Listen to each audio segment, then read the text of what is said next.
प्रदेश महामंत्री श्री गोविंद नारायण शुक्ल जी, प्रदेश महामंत्री श्री अनूप गुप्ता जी, प्रदेश सरकार के मेरे सभी सहयोगी मंत्रीगण, पूर्व मंत्री डॉक्टर महेंद्र सिंह जी, महापौर श्रीमती संयुक्ता भाटिया जी, भारतीय जनता पार्टी के सभी पदाधिकारीगण और उपस्थित भाइयों बहनों, दुनिया के सबसे बड़े राजनीतिक भारतीय जनता पार्टी के प्रति हम सबका जुड़ाव हम सबको न केवल अपनी राष्ट्रनिष्ठा बल्कि समाज के अंतिम पायदान पर बैठे हुए प्रदान करता है। दुनिया के ऐसे सबसे बड़े राजनीतिक दल के साथ हम सभी जुड़ करके अपने जीवन के सेवा के कार्यक्रम को आगे बढ़ाने का कार्य प्राप्त कर रहे हैं। इस अवसर पर भारतीय जनता पार्टी की स्थापना दिवस की 42वीं वर्षगांठ के अवसर पर मैं पूरे प्रदेश भर के कोटि कोटि कार्यकर्ताओं को हृदय से बधाई देता हूं, अपनी शुभकामनाएं देता हूं। भाइयों बहनों, भारतीय जनता पार्टी की यात्रा देश और दुनिया के राजनीतिक विश्लेषकों के लिए कौतूहल और आश्चर्य का विषय है, लेकिन ये यात्रा बहुत कुछ कह देती है। राष्ट्र के प्रति हम सबकी एक अविच्छिन्न निष्ठा,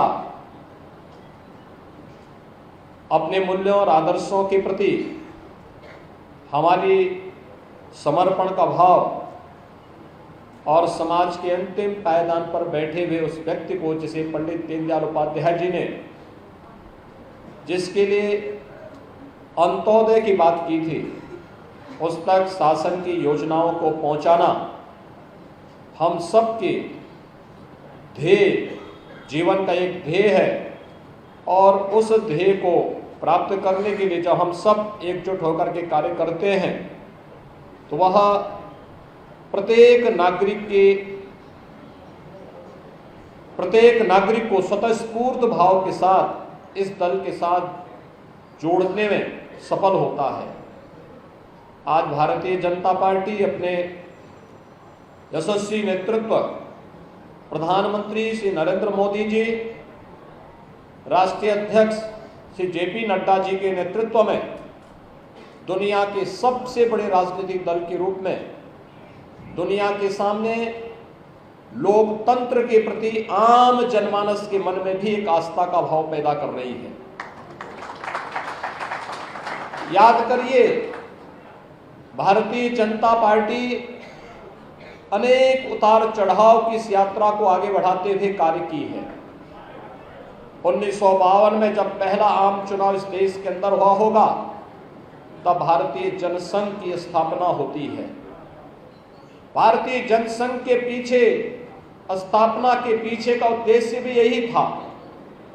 कि हमें सत्ता की राजनीति नहीं,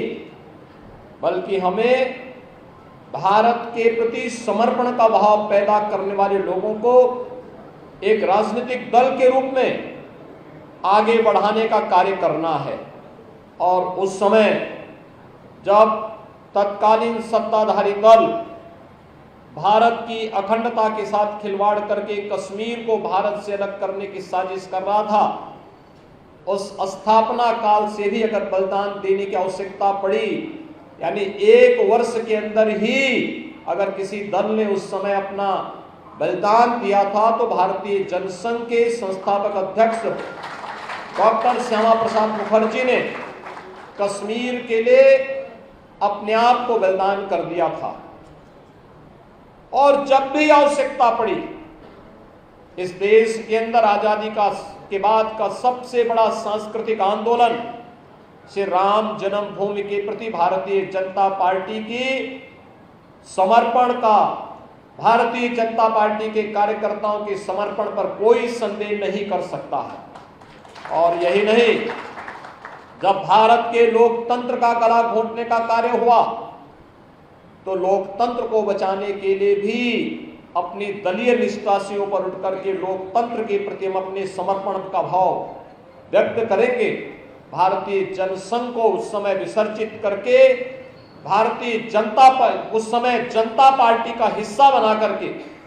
भारतीय जनसंघ ने लोकतंत्र के प्रति और भारत के प्रति अपनी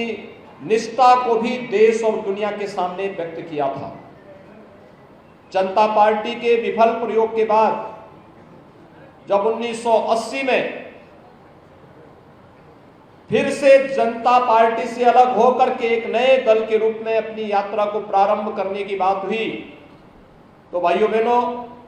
वह तिथि 6 अप्रैल 1980 थी जब भारतीय जनता पार्टी के रूप में इस एक दल का गठन होता है।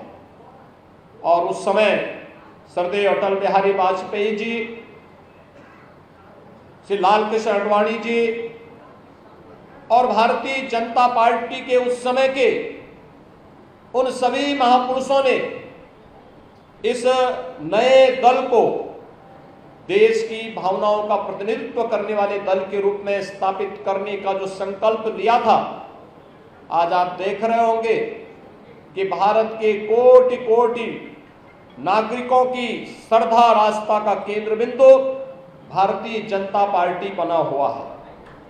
और दुनिया के अंदर एक आश्चर्य और कौतूहल का विषय भी बना है। देश के यशस्वी प्रधानमंत्री श्री नरेंद्र मोदी जी के नेतृत्व में जब 2014 में केंद्र में सरकार बनी, कोई सोचता था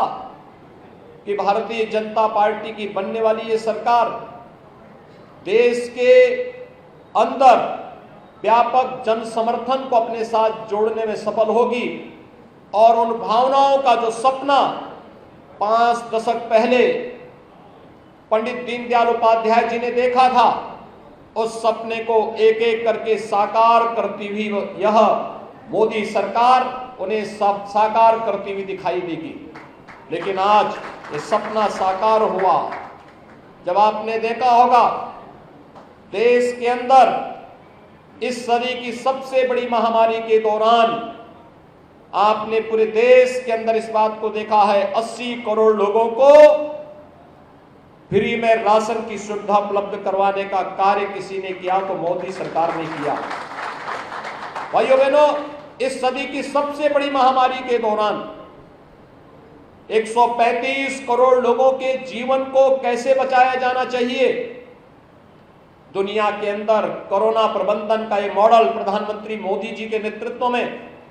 देश और दुनिया ने देखा है। फ्री में टेस्ट, फ्री में उपचार, फ्री में वैक्सीन, 185 करोड़ वैक्सीन की डोजेज अब तक देश के अंदर उपलब्ध कराई जा चुकी है। ये फ्री में है, जबकि दुनिया के अंदर इस वैक्सीन की भारी कीमत लोगों को चुकानी पड़ रही है। कोई सरकार फ्री में अपने लोगों को वैक्सीन नहीं दे रही है सिवाय भारत सरकार के, और 80 करोड़ लोगों को फ्री में राशन की सुविधा भी। हर महामारी की अपनी एक जो सबसे खतरनाक उसका साइड इफेक्ट रहता था, और रहता था कि बीमारी से जितनी मौतें होती थी उससे कई गुना मौतें भूख से होती थी। लेकिन पहली बार हुआ बीमारी से कम मौतें हो, हर एक जीवन की रक्षा करने का भरपूर प्रयास हो, लेकिन साथ साथ भूख से कोई मौत न हो, और इसके लिए फ्री में राशन की सुविधा उपलब्ध करवाने का कार्य और आत्मनिर्भर भारत की परिकल्पना को साकार करने के लिए उठाए गए कदम, यह आज नए भारत की नई तस्वीर हम सबके सामने प्रस्तुत करता है। आपने देखा होगा इससे पहले भी केवल कोरोना कालखंड में ही नहीं, 2014 के बाद पहली बार इस देश ने देखा है कैसे 12 करोड़ लोगों के घर में एक एक शौचालय बनता है, कैसे 3 करोड़ गरीबों के मकान बनते, सिर ढकने के लिए एक एक आवास उन्हें उपलब्ध करवाया जाता है, कैसे करोड़ों नौजवानों के लिए रोजगार की सुविधा के लिए प्रधानमंत्री मुद्रा योजना हो या फिर तमाम उस प्रकार की योजनाएं जो नौजवानों के हितों को आगे बढ़ाने का कार्य कर रहा हो, कैसे 12 करोड़ किसानों के लिए प्रधानमंत्री किसान सम्मान निधि के माध्यम से उनको कर्ज से मुक्त करने के लिए प्रधानमंत्री मोदी जी के नेतृत्व में प्रधानमंत्री किसान सम्मान निधि की घोषणा होती है, कैसे आयुष्मान भारत के अंदर देश के अंदर 6 करोड़ गरीबों को, गरीब परिवारों को फ्री में स्वास्थ्य बीमा का कवर उपलब्ध करवाया जाता है। ये पहली बार हुआ है जब अंत्योदय समाज के अंतिम पायदान पर बैठा हुआ व्यक्ति की जाति देख करके नहीं, चेहरा देख करके नहीं, क्षेत्र और भाषा देख करके नहीं, बल्कि इन योजनाओं का लाभ उस तक पहुंचाने का कार्य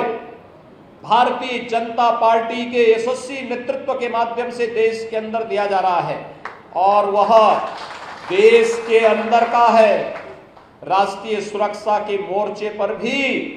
कैसे हमें अपने देश के दोस्त के साथ हमारा क्या व्यवहार होगा और दुश्मन के साथ भी हमारा क्या व्यवहार होगा, वह भी आपने पहली बार देश के नेतृत्व की क्षमता के माध्यम से आपने देखा है। और इसलिए भाइयों बहनों, हम सबको अपने नेतृत्व पर गौरव की अनुभूति करते हुए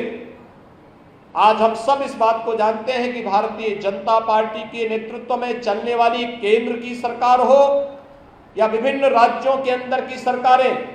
ये देश के अंदर एक प्रत्येक नागरिक की भावनाओं का प्रतिनिधित्व करते हुए न केवल उनके हितों का संवर्धन करने का कार्य कर रही है, बल्कि राष्ट्र का हित सर्वोपरि है, इस भाव को कहने वाला देश का एकमात्र राजनीतिक दल है जो नेशन फर्स्ट की इस थ्योरी को आगे बढ़ा करके देश पहला और दल का हित उसके बाद, ये कहने वाला एकमात्र दल कोई है वह भारतीय जनता पार्टी है। जो संकल्प एक एक करके हमारे पूर्वजों ने, उन महापुरुषों ने देखा था, उन संकल्पों को साकार कर रही केंद्र की मोदी सरकार आज देश और दुनिया के लिए कौतूहल का विषय बना हुआ है। तो एक राजनीतिक दल कैसे दुनिया के अंदर देखते देखते छा जाता है। अमित शाह जी जब देश के अंदर भारतीय जनता पार्टी के राष्ट्रीय अध्यक्ष थे, दुनिया के सबसे बड़े राजनीतिक दल के रूप में भारतीय जनता पार्टी का फैलाव वह भी पूरे देश ने और पूरी दुनिया ने देखा है। आज भाइयों बहनों, 42वां संस्थापक स्थापना दिवस का कार्यक्रम पूरे देश के अंदर हो रहा है और 42वें स्थापना दिवस कार्यक्रम के अवसर पर आज हम सब का यह गौरव की हम सब के लिए गौरव का विषय है कि भारतीय जनता पार्टी के स्थापना दिवस का यह कार्यक्रम हम सभी को इस दिशा में आगे बढ़ने के लिए बहुत एक नए संकल्प के साथ आगे बढ़ने की एक नई प्रेरणा प्रदान कर रहा है। आज के इस अवसर पर मैं एक बार फिर से उत्तर प्रदेश के अंदर अभी भारतीय जनता पार्टी के नेतृत्व में नई सरकार का गठन हुआ है। हम सब जानते हैं 2017 में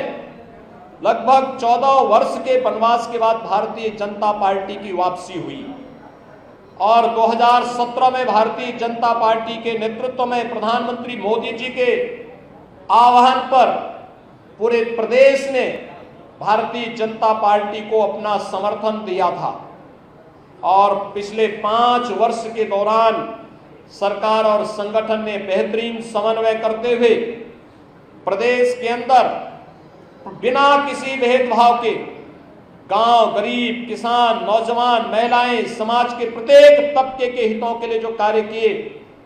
एक बार फिर से 2022 के विधानसभा चुनाव में प्रधानमंत्री मोदी जी के नेतृत्व में, उनके मार्गदर्शन में फिर से उत्तर प्रदेश की जनता जनार्दन ने 2/3 से अधिक बहुमत के साथ भारतीय जनता पार्टी के नेतृत्व में फिर से प्रदेश के अंदर सरकार का गठन किया है। जब हम लोग अपना 42वां स्थापना दिवस पार्टी का यहाँ पर मना रहे हैं, ये स्वाभाविक रूप से हमारे लिए और भी सौभाग्य की बात है कि जिन जन आकांक्षाओं की पूर्ति का प्रत्येक नागरिक हमसे अपेक्षा रखता है, उन अपेक्षाओं पर खरा उतरने के लिए हम सबको प्रत्येक दिन एक नई परीक्षा के दौर से गुजरने के लिए अपने आप को तैयार करना होगा। अनेक मॉडल इस दौरान उत्तर प्रदेश ने दिए, चाहे उत्तर प्रदेश के अंदर 43.5 लाख गरीबों को एक एक आवास उपलब्ध करवाने का कार्य रहा हो, चाहे वह 2,61,00,000 गरीबों को एक एक शौचालय उपलब्ध करवाने का कार्य रहा हो, 15 करोड़ प्रदेश के गरीबों के लिए महीने में कोरोना कालखंड में 2 बार डबल इंजन की सरकार है, डबल डोज राशन की सुविधा उपलब्ध करवाने का कार्य हो, या फिर 5 लाख नौजवानों को सरकारी नौकरी उपलब्ध करवाने का कार्य पूरी ईमानदारी के साथ, पूरी प्रतिबद्धता के साथ इस कार्यक्रम को आगे बढ़ाने का कार्य भारतीय जनता पार्टी ने आगे किया है। और आज इसीलिए आज जब हम लोग फिर से जन अपेक्षाओं पर खरा उतरने के लिए इस जनादेश के साथ जब हम 42वां स्थापना दिवस का कार्यक्रम मना रहे हैं, जो जनादेश भारतीय जनता पार्टी को उत्तर प्रदेश की जनता जनार्दन ने दिया है, उन अपेक्षाओं पर खरा उतरना हम सब के लिए आज की सबसे बड़ी चुनौती होगी। 42वें स्थापना दिवस के अवसर पर चुनाव के पूर्व हम लोगों ने एक लोक कल्याण संकल्प पत्र जारी किया था। उस लोक कल्याण संकल्प पत्र को एक मंत्र मान करके, उसके एक एक शब्द को मंत्र मान करके उन पर खरा उतरना, उनको अंगीकार करना, जनता जनार्दन से किए गए उन सभी वायदों को एक संकल्प के रूप में आगे बढ़ाने के व्रत के साथ हमें आगे बढ़ना होगा। इस विश्वास के साथ मैं आज के इस अवसर पर एक बार प्रदेश भर के सभी कार्यकर्ताओं को 42वें स्थापना दिवस के अवसर पर मैं हृदय से बधाई देता हूं। पार्टी के संस्थापक भारतीय जनसंघ के डॉक्टर श्यामा प्रसाद मुखर्जी, पंडित दीनदयाल उपाध्याय और भारतीय जनता पार्टी की स्थापना काल में ही भारतीय जनता पार्टी को एक नई दिशा देने वाले श्रद्धेय अटल बिहारी वाजपेयी जी समेत उन सभी महापुरुषों को जो आज भौतिक रूप से हमारे बीच नहीं, मैं इस अवसर पर विनम्र नमन करते हुए पार्टी के यशस्वी नेतृत्व के मार्गदर्शन में उत्तर प्रदेश उन जनअपेक्षाओं पर खरा उतरने का कार्य करेगा जो उत्तर प्रदेश की 25 करोड़ जनता भारतीय जनता पार्टी के प्रति व्यक्त करती है। एक बार फिर से 42वें स्थापना दिवस के अवसर पर आप सबको हृदय से बधाई और मंगलमय शुभकामनाएं। धन्यवाद। जय हिंद।